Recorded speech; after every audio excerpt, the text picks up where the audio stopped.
Salut les louveteaux. Ce soir en cuisine, on va pas faire bien compliqué, on va faire très simple et très rapide, mais un truc que peu de gens connaissent, c'est tout simplement des beignets façon tempura.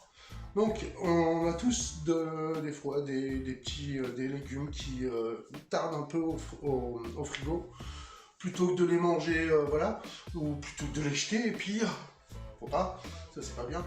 Je vais vous donner une petite technique. On va faire tout simplement des tempura de légumes. Voilà.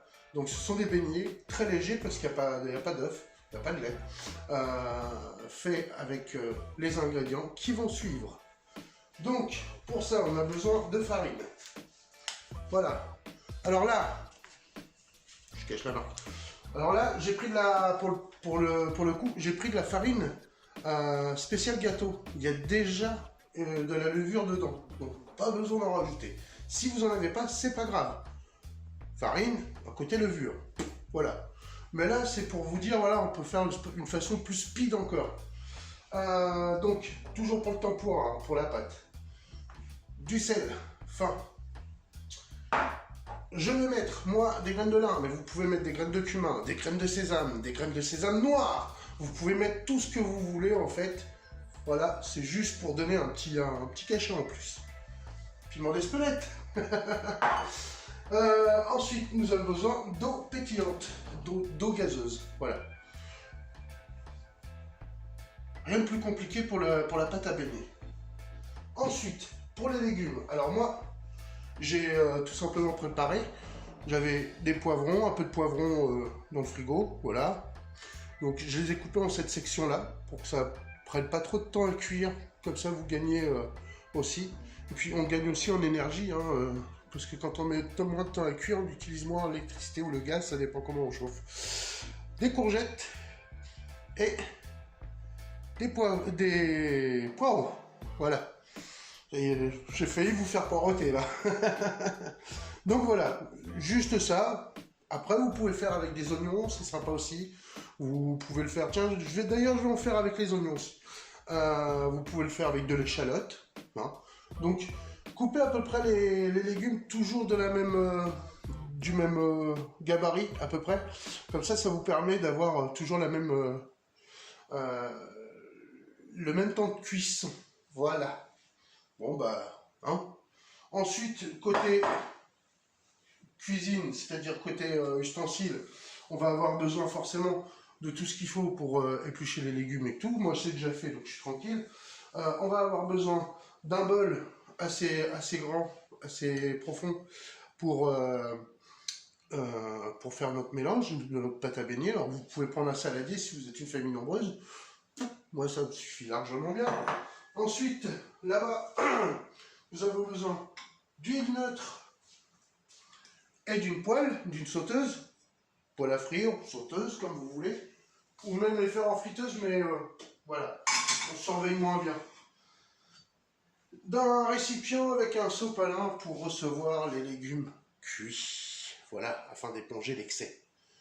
Surtout, même si on met du sel dans la pâte, il ne faut pas oublier de mettre de saler quand même à la fin de la cuisson, aussitôt que c'est cuit, parce que, comme je vous ai déjà dit, sur la friture, si vous ne mettez pas du sel aussitôt que c'est sorti de la friture, le problème c'est que le sel après, quand vous le mettez bien longtemps après, quand ça refroidit un peu, bah, le sel il tombe, il reste au fond de l'assiette, donc c'est du gâchis. Voilà, ça c'est une astuce. On a besoin aussi de l'écumoire, voilà. Une petite écumoire. Et puis, vous pouvez prendre une pince aussi si vous n'avez pas d'écumoire, ça marche très bien. Bah, on va commencer par faire la pâte. Alors, allez, on y va. C'est parti pour la pâte. Je reviens un peu sur les légumes. J'insiste bien sur les sections. Par exemple, le blanc de poireau, vous avez vu. On peut utiliser le verre de poireau. Hein. C'est un délice aussi. Hein. On ne jette rien. Là, c'est parce que justement, j'avais déjà moi-même utilisé au préalable les verres de poireau pour faire autre chose. Parce que je ne jette rien. Voilà, c'est ça. En cuisine, on ne jette rien. Tout se transforme. Donc là, voilà ce diamètre-là, on va essayer de garder le même diamètre et surtout la même épaisseur. J'insiste bien là-dessus, pour éviter d'avoir certains qui vont être trop pas assez cuits, puis d'autres trop cuits. Voilà. Donc je me suis permis d'insister. On prend la farine. Voilà. Moi je vais faire ça. Parce que pour la quantité en plus que j'ai, ça sert à rien que j'en mette des tonnes. Donc j'ai mis, allez, on va dire, l'équivalent de 4-5 cuillères à soupe de farine dans mon auge. Voilà. Hop là. Ça suffit. Je mets le sel. Alors là c'est pareil, c'est en quantité variante, ça dépend de vos goûts. Et là, je vais mettre mes graines de lin. Alors les graines de lin, quand ils se torréfient comme ça dans l'huile, vous allez voir, elles donnent un arôme. C'est une vraie bombe. De toute façon, ce sont des ingrédients qui, depuis la nuit des temps, ont toujours servi. Hein. Donc, c'est pas pour rien, quoi. Hein. Ça sert pas qu'à faire les fringues, là. Ou alors des fringues pour Roland McDad. Pourquoi? Pourquoi? Justement, pourquoi? Parce qu'il faisait là, voilà. Waouh. Je suis sûr de la couper, celle-là. Voilà, l'eau gazeuse. Et aussitôt, donc vous avez mis votre sel, vos graines, votre farine, votre levure si vous n'avez pas de la farine. Donc ça c'est pareil. Admettons que vous n'ayez pas de farine avec déjà de la levure dedans, vous rajoutez de la levure, mais la levure, enfin voilà, vous faites à l'œil. C'est pas, il n'en faut pas des tonnes. Donc là, la réaction va être là tout de suite. Quand je vais verser petit à petit mon eau, je vais aussitôt battre. Voilà. Et j'y vais progressivement. Et j'en fous partout. Oui, aussi. Donc là, je vois bien qu'il n'y en a pas assez. Voilà. Alors, justement, là, c'est le gaz carbonique qu'il y a dans l'eau gazeuse, qui fait que il va y avoir une réaction chimique avec la levure. Bon, j'en ai vu du partout là, c'est pas possible ça. Vous avez vu déjà, j'obtiens une belle pâte, bien onctueuse. Là, je vais la faire un peu plus liquide.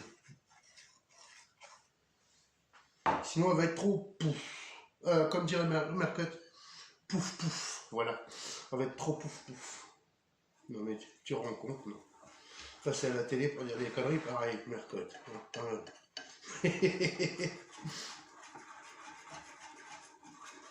Voilà, on bat bien.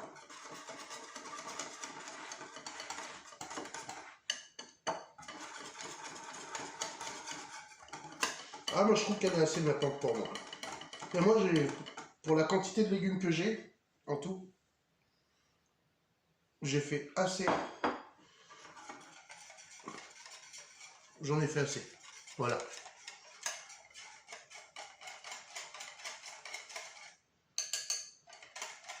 Allez, on va bien. On n'a même pas besoin de laisser reposer. C'est pas une pâte à crêpe. Une pâte à crêpe. Ah oui, oui, il y a du poulet dedans. C'est une pâte à crêpe. Donc voilà. C'est fini. Donc, c'est parti pour la cuisson. Donc, vous posez tout à portée de main. C'est toujours plus facile.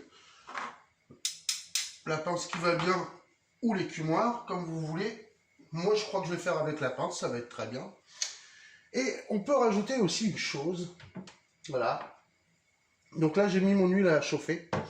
Alors, vous pouvez rajouter des épices aussi sur vos légumes.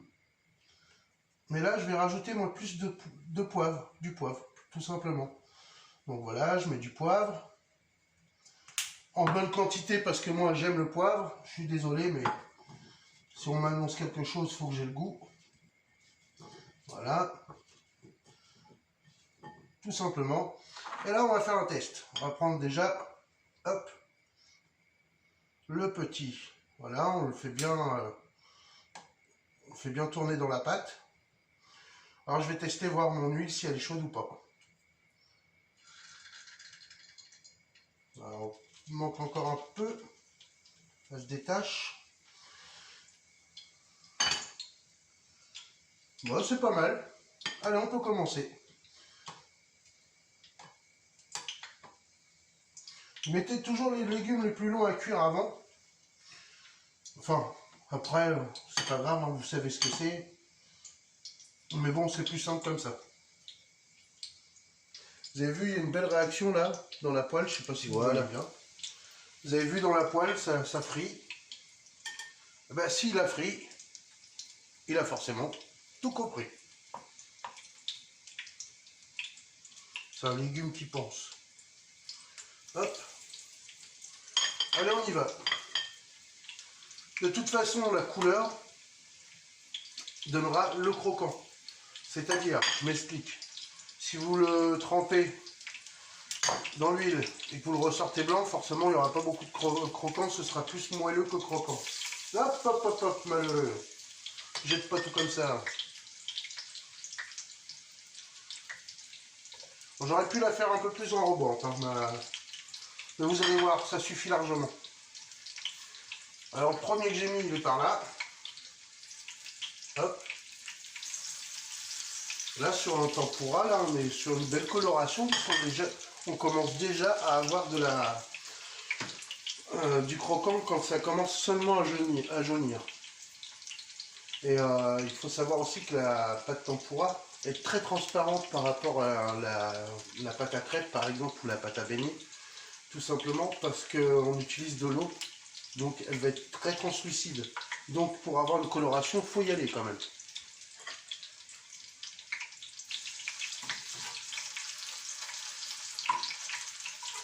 Voilà.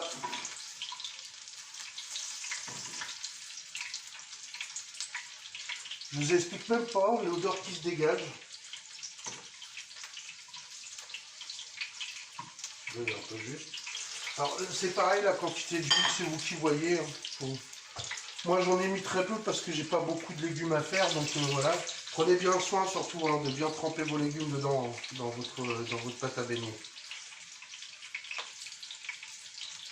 C'est comme c'est une pâte qui tient beaucoup moins, qui enrobe beaucoup moins. Vous aurez sinon vous n'aurez pas cette pâte dessus. Mais bon, en même temps c'est pour amener un peu de croustillant à un légume et aussi le manger le plus sainement possible. Donc voilà, c'est pas forcément pour l'enrober puis en faire un soufflé, un beignet. Voilà, le tempura c'est comme ça. Le but recherché c'est d'avoir quelque chose de très léger.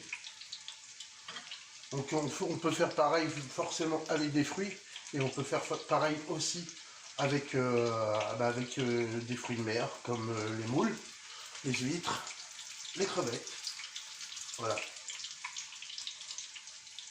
Les huîtres, c'est une tuerie. En tempura, franchement, c'est un truc à se relever la nuit pour en manger. Alors, je vous ai pas dit, mais sel fin, moi je vous donne un conseil. Le sel fin, il faut toujours choisir un sel iodé et fluoré. Voilà, c'est meilleur pour la santé. Et souvent, ceux qu'on achète ne le sont pas. Alors moi j'aime bien quand c'est bien croustillant, donc je pousse un peu la cuisson, mais vous n'êtes pas obligé de pousser autant. Voilà. J'enlève le premier.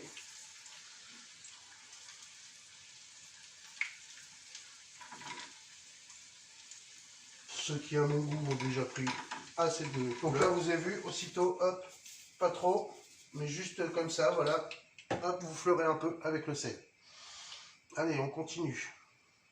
Eh bien ça y est, les louveteaux, après cuisson, normalement vous devez obtenir ce genre de petit beignet.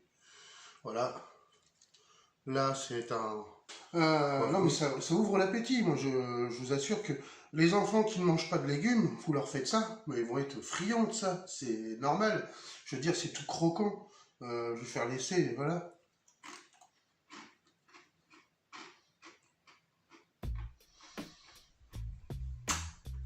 Une pure merveille. En plus, très léger. Avec la graine de lin qui éclate là. Poum, ça envoie du lourd. Donc voilà. Petite recette simple, rapide.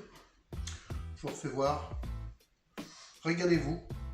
Et puis, bientôt dans ma cuisine, quand vous voulez. Hein. Moi, je vous attends. Hein. de pied ferme. Voilà. Dernière chose, c'est important, likez, partagez, abonnez-vous, faites abonner vos amis, faites découvrir la chaîne à vos amis, c'est très important. Voilà. À bientôt.